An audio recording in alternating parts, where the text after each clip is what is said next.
Yang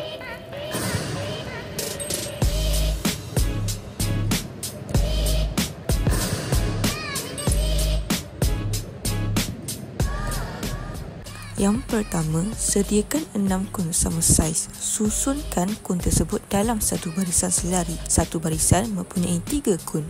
Tambahkan lagi satu kun yang berlainan saiz dengan kun selari di setiap hujung barisan. Kun tersebut haruslah sama saiz. Dua baris kun selari tadi disusun secara menegak dengan jarak 0.5 meter dan melintang dengan jarak 1 meter antara dua kun.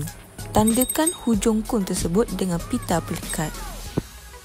Masukkan bola besi yang mempunyai lilitan yang sama dengan permukaan dalam kun pada setiap hujung kun. Ikat antara dua kun yang berada di hujung barisan secara melintang dengan meletakkan loceng besar di tengah. Ikat kun tersebut dengan benang secara selari dan letakkan loceng kecil di tengah-tengah antara dua kun.